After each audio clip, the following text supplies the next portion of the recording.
You're listening to the Thrive Podcast, where every week we dive into a practical, tactical tip to bring you from a life of simply surviving to thriving.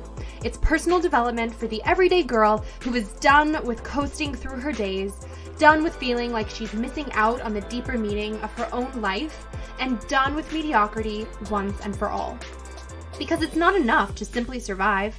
You deserve to thrive.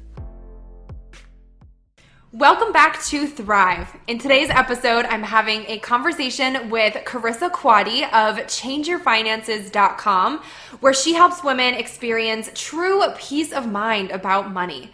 After years of stress and worry, Charissa learned to manage money, eliminating her debt in less than 2 years and saving nearly $80,000 to pay cash for her husband's college degree. Like, what?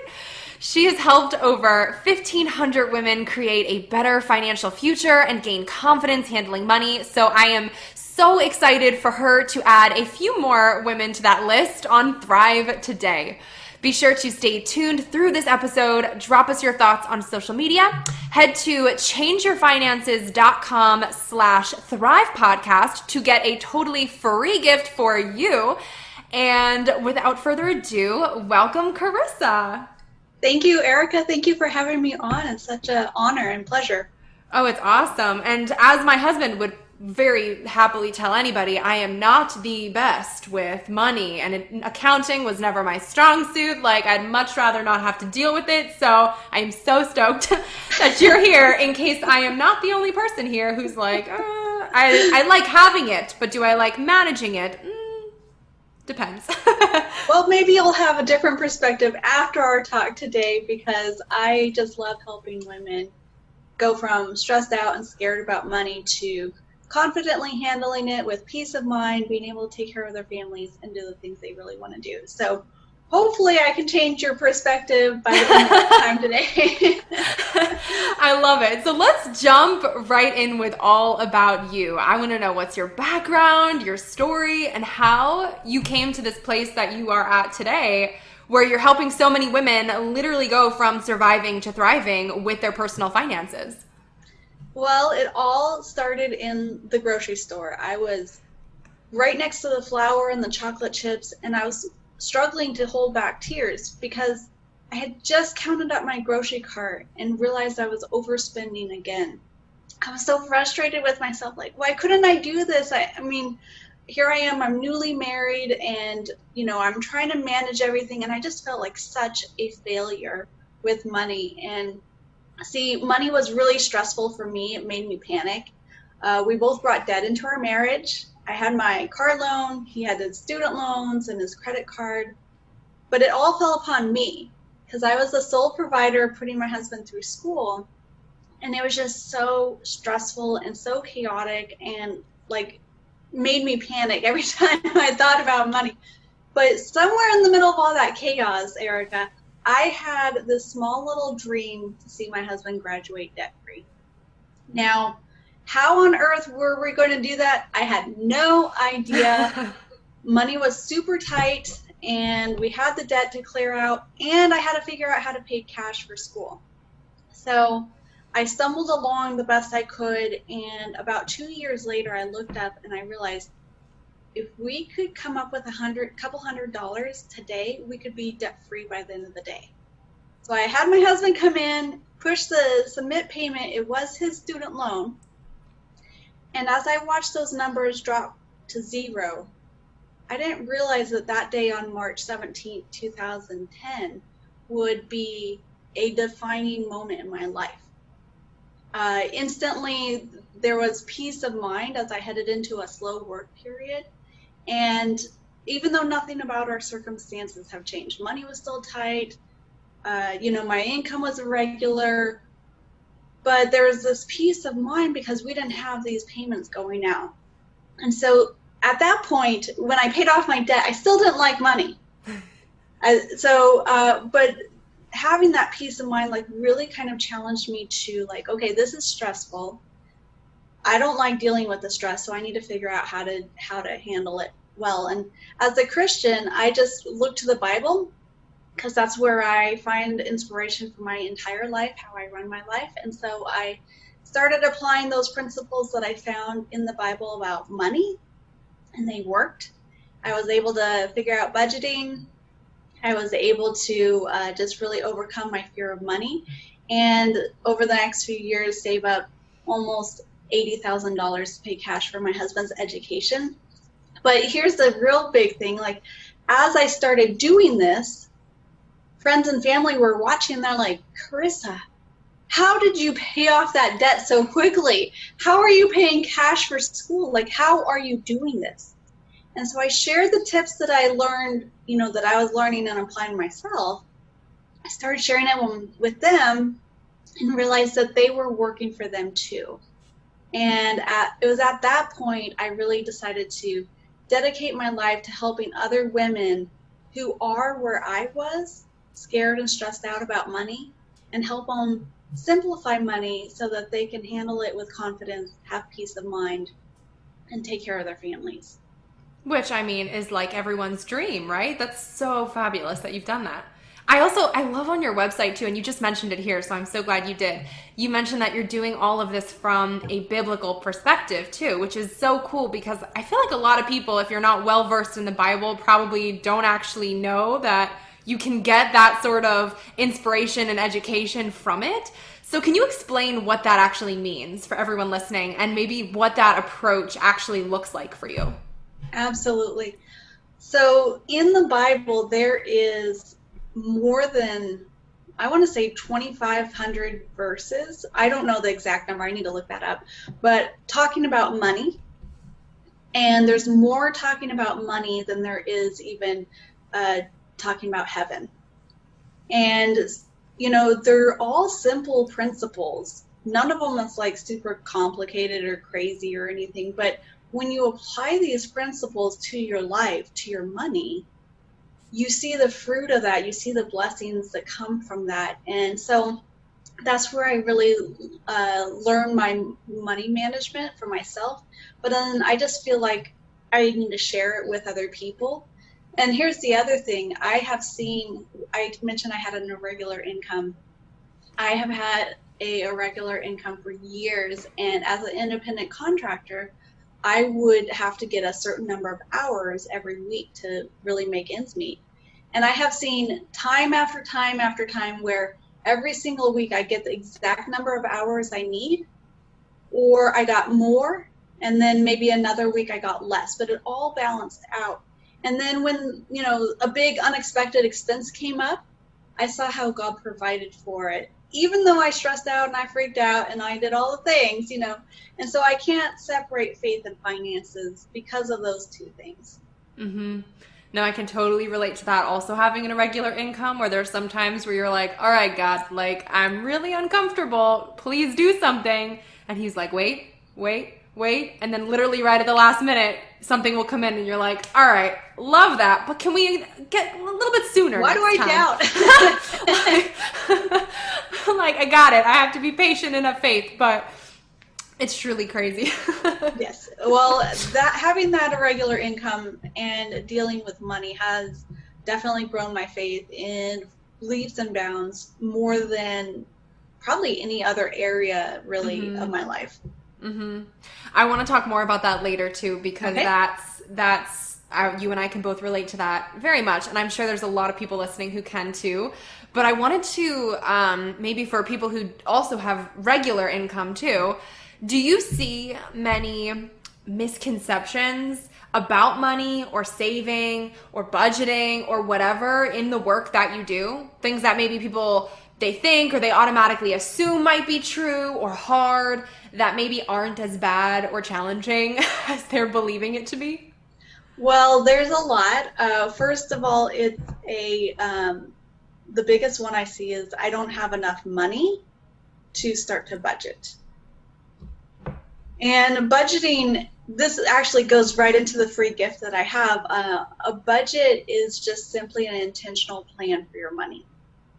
It's not a like throwing all your receipts onto a pile and trying to figure them out like all these faded numbers all day Saturday like I used to do. That's not budgeting, but budgeting is simply an intentional plan for your money. where you decide what's important to you and you're in control. And a lot of people come to me and they say, I don't have money to budget. I don't have enough to budget. And what I come back and say, well, budgeting actually helps you when you feel like you don't have enough. Because when you don't have enough money, here's what is happening. You don't know where your money is going. It's coming in, it's going out, and you're trying to pay the bills, and whatever is the most emergent bill, you have to like scramble to pay for that. But when you sit down and you list all of your expenses in order, and I have a free budget worksheet for you at changeyourfinances.com/thrive podcast. And this is a budget worksheet, so don't have to take notes on it. But when you list your 4 essentials at the top of your budget, food, lights and water, housing and transportation, and then you list everything else in order of priority, a ton of money stress goes away. And a lot of women who use this worksheet come back and say, you know what? I realized I have more money than I thought I did. I just didn't know where it was going. So that's one big misconception, is that you have to have a certain number to start budgeting. Another one is that they are a failure with money and they can never do it right. And so they don't even try. And money management is a skill that none of us were born with. So take that pressure off. But it's a skill that all of us can learn and we can improve. And with a simple system like I teach, I mean, it doesn't have to be stressful and complicated. It can be super easy. You can just have a system and a plan to follow, and that just makes it so much better. But I see women all the time coming to me, and they have all this debt, have no idea where their money's going, and they're all stressed out. And after working with me in my program, my system, that they are able to manage it, and they're able to pay off the debt, they're able to save money, and they're able to stick to a budget for the first time in their entire life. So you can do it. It's totally not something that's unattainable, and I find it's doable for anybody. Mm-hmm. If a listener has never budgeted before ever, where would you tell them to start actionably? Download that free gift, that free budget worksheet that I'm giving you, and I walk you through how to set up where you have those 4 essentials at the top. Because when your family's needs are taken care of, you can breathe. Mm-hmm. You also have the mental ability to be able to tackle if you have a lot of debt, to be able to find creative ways to pay it off. Or if saving's your goal, you can find new ways to save. But when you're worried about making sure there's enough money for groceries at the end of the month, or that you have enough money for rent or a mortgage, that kind of stress clouds your whole vision on how to handle money. So download the worksheet, that first one, but then just follow it. And what I love about this prioritized budget method is that it's super simple to set up, and then it's easy to stick to, because 95% of the items on your budget from month to month are the same. Mm-hmm.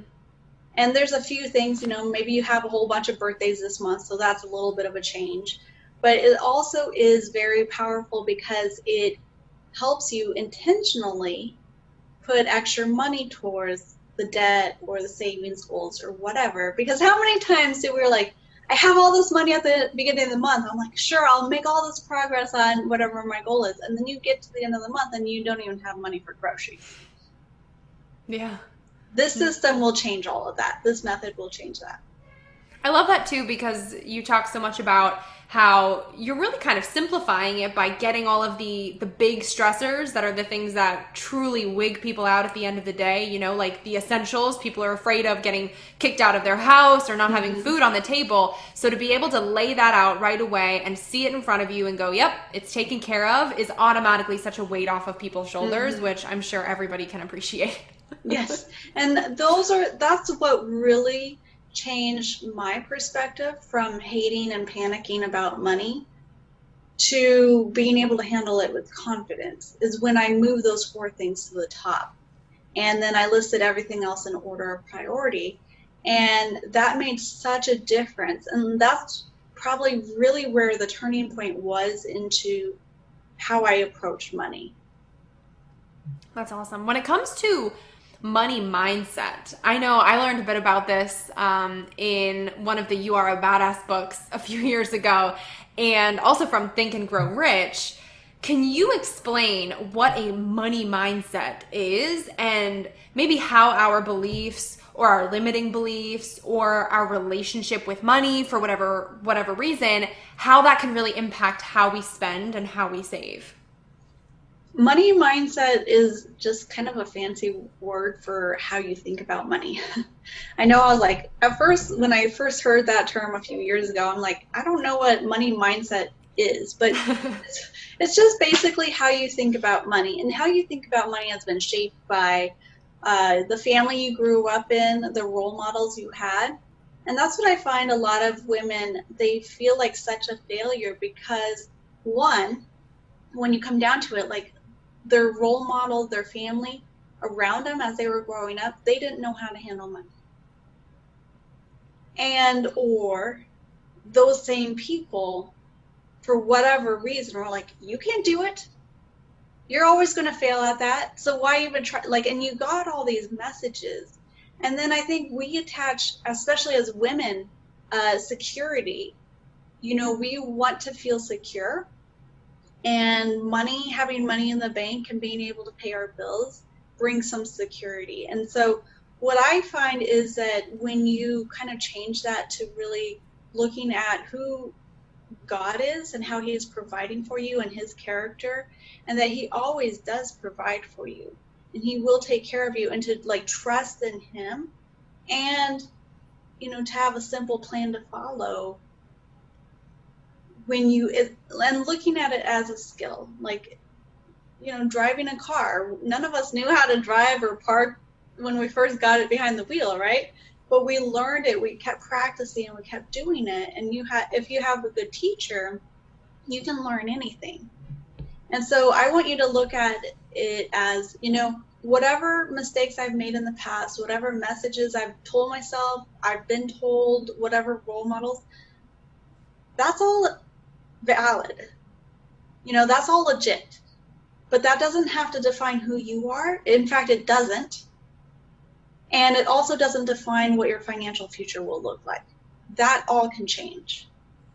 Since you mentioned God again, can you explain, maybe, do you have any favorite verses or favorite connections to kind of illustrate how these two things come together? Because I feel like there's so many misconceptions that people have, where you see people might sit back and make fun of Christians and say, oh, well, you guys are just sitting there, like, what are you doing? Just sitting and hoping for God to send dollar bills down from the sky? Like, so where do you see that realistic connection between like your faith and waiting and praying for providence financially versus what you're doing in your everyday life to set the pieces up to fall into place, if that makes sense? Like, how do you kind of think of that, and what do you recommend in terms of others adopting that same kind of biblical perspective with it?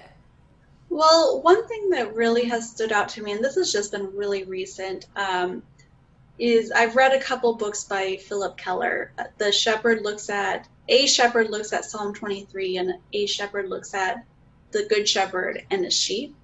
And I was just blown away at how much the good shepherd, which is also, you know, a allegory for God, that he goes before us and he prepares for us and he takes care of us. And so to having that perspective has really impacted me in the last couple of months, to just know how much he has provided.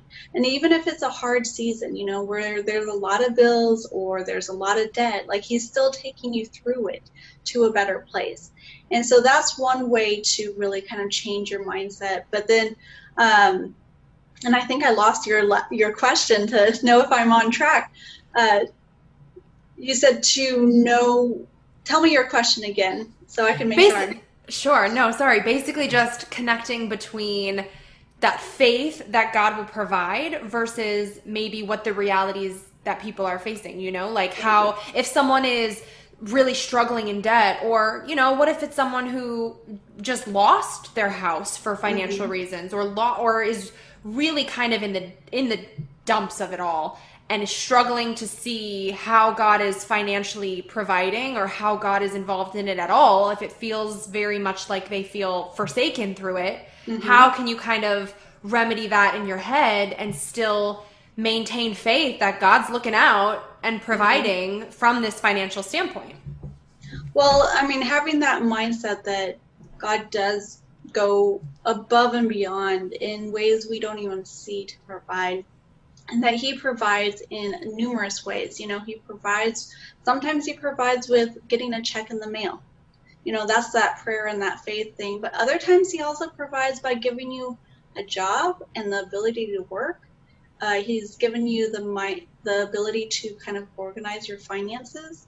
And he helps you every step of the way. I know, like when I was working so hard to pay for school for my husband and support my family, it was just, I was working a lot. And God really, I know he gave me the strength, he gave me the opportunities to work, and he also helped me endure that season. And so to look at all of this as, he's provided in these ways. And yes, he still wants you to work. He doesn't want you to sit on the couch and like, okay, God, pay all my show me debt the money. off. I mean, he wants you to take part in it, because as you take part in it, then he's able to give you additional blessings, the strength to get through it. Another thing that came out of that whole season for me was I don't have the need to look at somebody else and try and emulate their lifestyle. I don't have the need to buy all the fancy whatever gadget or whatever, because I have realized through that whole process what's important is my family is important, and my family's financial needs are important, and it's okay to take care of them even if you don't have the fanciest car, even if you don't have the nicest house, even if you can't take all the vacations. It's okay to take care of your family and to really, he uses you with your job and your provision to provide for your family. And I think that's just such an honor. Absolutely. I love that you said that too, because I feel like that's such a misconception that many of us have at some point or another in life, where you're sitting thinking you know what you want or need, and you're like, God, I need $100, so you need to give me $100. And like you just said, that could show up. Prayers can be answered in other ways, and they're still answered. So he can give an opportunity to make it yourself, and you're kind of like, all right, God, I kind of just wanted the $100. Like, do I really need to do X, Y, Z to get there? And it's like, well, yes, because you were equipped in some specific way, and that in and of itself can be the blessing, not just, here you go, here is your money. So you can still get to your end destination, but God might just give you the map to get there instead of like the teleportation to the end result. Like he might say, here's your map, here's your GPS, like here's your car. You have to get in and turn your GPS on and follow your map and get there, not just let me move you from point A to point B. Mm-hmm. Well, and one thing I've learned too is that, God has given each of us a gift, and he wants you to share it. And too often when you're struggling with money and you're worried about your family's basic needs, like that holds you back from being able to use that gift. And I'm not necessarily saying that you need to have your bills in order so that you can be just giving money. I mean, that could be part of it, but your gift could be just participating in some cause that's really dear to your heart in your community, or bettering your community. And one thing I love about helping women with their finances is that when they change their finances, it changes them. They're not stressed out and scared about money. They're confident. They're able to take care of everything, but it changes their family too. Because when mom isn't stressed about money, everybody's happier. But then it also, women will go out into their community. They will give more. They will help other people.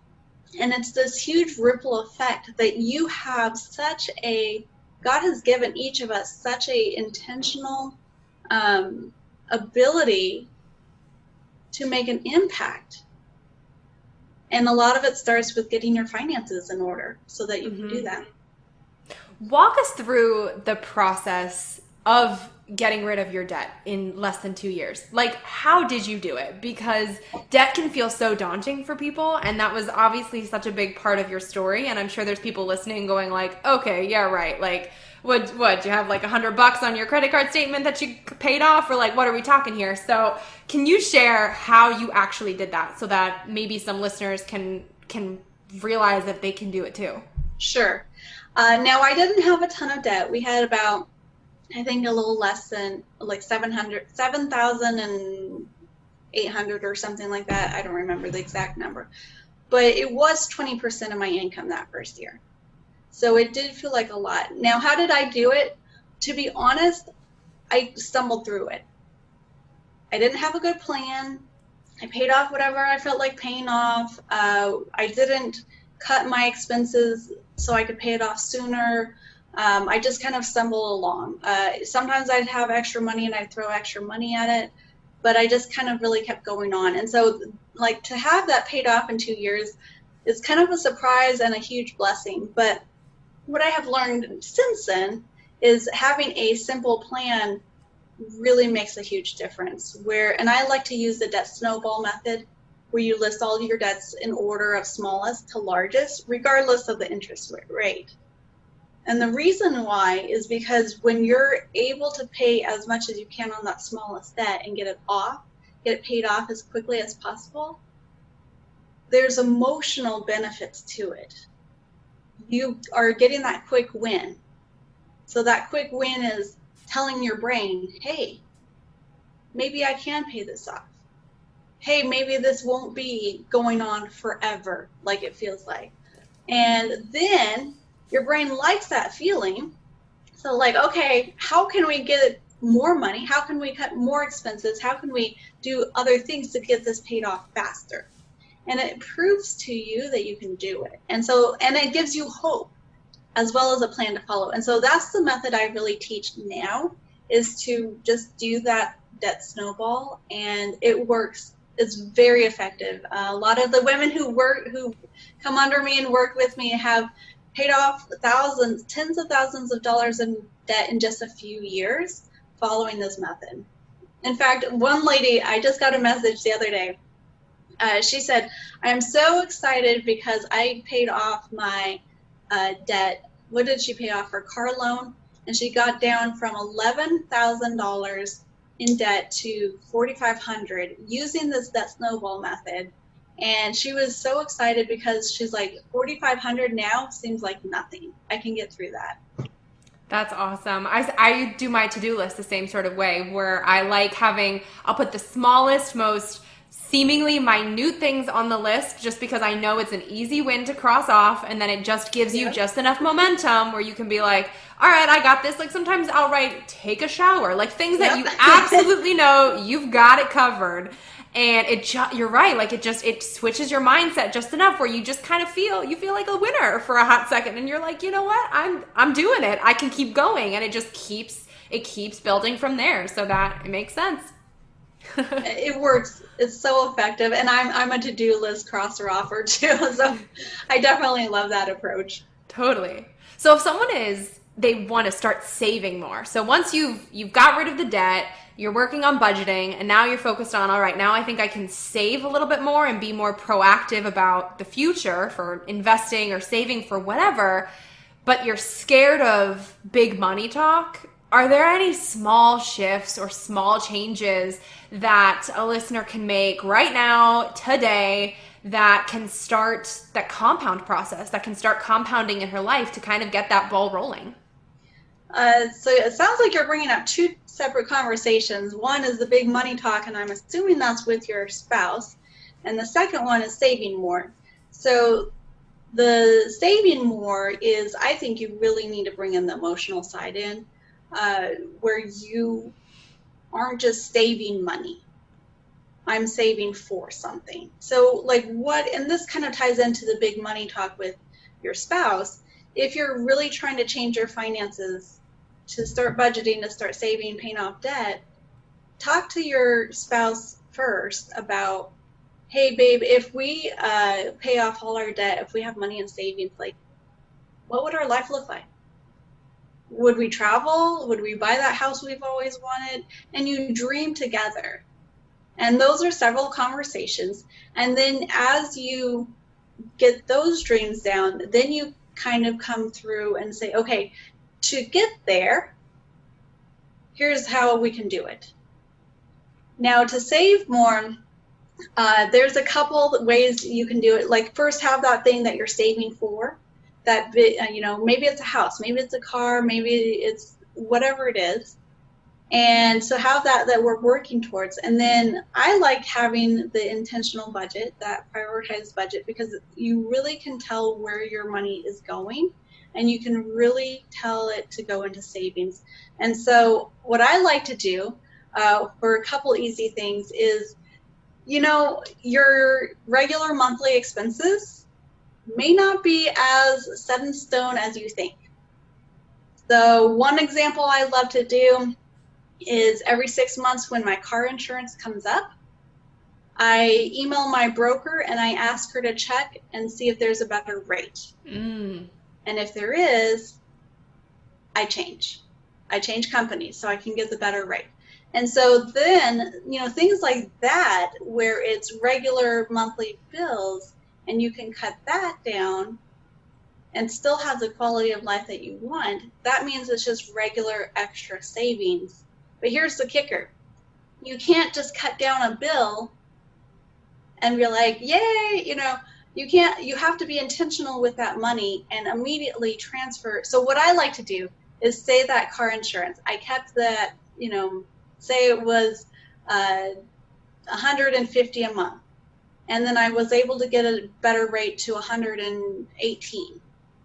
So now I keep that 150 in my budget line because I'm used to paying it. But then I take the 150, subtract the 118, and that difference I immediately put into savings, put into whatever money goal I'm working on, and then I can really make progress on that. That's so smart. We were doing that. We just recently moved and we got our dream single family forever home.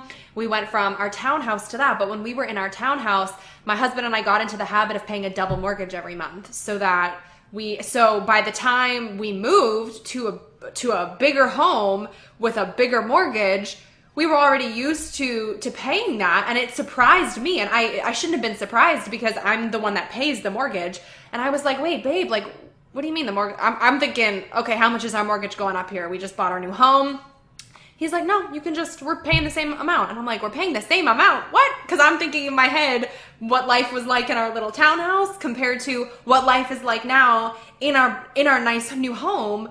And it was it like takes you aback at first, but I was like, wow, what a good habit that was, because there was no financial pain or added stress now being in the house and then thinking, oh, I can't get comfortable because this feels uncomfortable financially. It was like, no, it's literally, I'm paying the exact same, but my quality of life is better because of the shift. So we got into that habit and it helped in so many ways. But you're right, like if you can mentally get yourself on that one track and stay there, oh my gosh, it has so many benefits. Well, that is an awesome story. I love that, having you pay, first of all that equity that you had in that house to bring over to the new one, but then just that habit. And I think another thing that's really helpful for me, in fact, I did 1 year, I just felt like I couldn't save any money because I was, everything was going towards school and all of that. And so I actually tracked what I saved, every single dollar I put into savings, even if it was for the car insurance due in 6 months, even if it was for Christmas. And every single dollar I tracked, I colored in a picture at the end of the month, and I made it really visual. And over the course of the year, I ended up saving well over $19,000. Wow. And so that really changed my mindset that, yes, I am a saver. I can save money. So I would encourage you guys to track your progress towards that one goal, towards whatever you're working on, and just be intentional about it every month to try and find extra ways you can cut your expenses. And also if there's any ways that you can bring in extra money, because just a little bit of extra money from a side hustle or a part-time job makes such a huge difference in just really getting that momentum going. Well, I'm so glad you mentioned side hustles, because I know a lot of Thrive listeners are multi-passionate ladies like myself, many of whom might have a side hustle or might have a regular income like you and I. So what advice do you have for folks who are in that position of sort of balancing multiple income streams or trying to plan around paychecks that aren't this regular, biweekly, same amount, same place kind of thing? Well, I have lots of experience on that.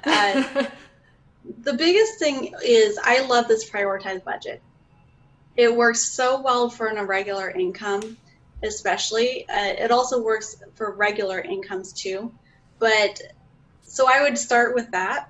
And the second thing is look over your last year. How much income did you come in? Now, I told you, like, my income swings. So in the summer, it goes down. A month over Christmas, it goes down, because I interpret in the, colleges. And so that's really, it's semester based. And so look at your lowest income generating month. What is that number? Base your regular budget on that number. Because if it's extra, that's always a good day, right? But when it dips, you're never going to be below that amount. Your expenses are within the lowest amount. So that's the best thing to do. And then have an intentional plan. So, okay, if I'm saving money towards, another car, and, I need to have certain amount to save for it each month. So maybe I can't do it on the lowest months, but I can do it on the higher months and really just throw that money at that goal and make a huge progress. When you have an irregular income, I think you can, especially if you're self-employed or you have your own side hustle, you're kind of in control. It's a great way to give yourself raises, because you are in control of how much you want to work, how smart you want to work, and you can really bring in more income. And I love that about an irregular income. But I want you to just really be conscious of, okay, so when we have a high month, this is where people get in trouble. Like, finally I can spend, but be intentional. Okay, so have a percentage above your normal limit that you set aside for doing something fun. Have a percentage to go into paying down debt or saving money. And I always like to have a little bit of savings set up so that I could, if I got really low for some reason, had a really bad month, that I had enough money in savings to kind of even that out. That's so smart. And that makes me think of my parents growing up always taught me, live below your means. So you never want to be house poor or never just be literally indebted to some big expense. So as long as you are living below what you think you could, you'll always be comfortable, and then you'll always have that little buffer space where you're never like, oh gosh, I'm going to lose something or like you're in a panic situation. So that's always checked out for us. Yep. A little margin goes a long way yep. in your peace of mind, and also life happens, right? To all of us. So if you have a little bit of a buffer, if you have a little bit of a margin, you can absorb that, and it's not this crisis, which again brings more stress, right? And then you have to try and deal with it. So try and plan for as much as you can, and try and just having that lower income that you set your budget on within a regular income, that's been the best thing. Can help you go from surviving to thriving, literally and also mentally, so that you avoid the breakdowns. Yep. I love it. So awesome. Charissa, in closing out, I want to ask you two questions that I ask all guests who come on the Thrive podcast. And that is, what does thrive mean to you? And how do you strive to thrive in your own everyday life? I love the word thrive. Thriving to me means just being able to live out my full purpose and doing it with joy, with contentment, and just really being able to use my gifts and abilities to help other people. I love help that. my family, help other people.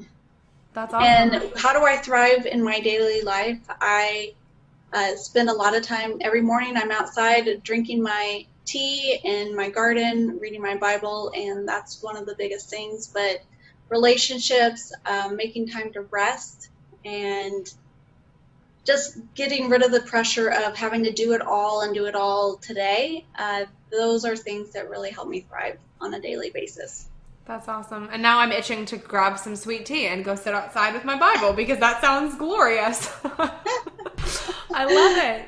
So tell us where people can find you online. I know changeyourfinances.com/thrive podcast is where everyone's wonderful free gift awaits. So make sure everyone go head over there and print out your guide ASAP. But where else can people find you online if they would like to connect with you further? Well, I'm at changeyourfinances.com. I'm also on Facebook and Instagram, also Change Your Finances, pretty much everywhere.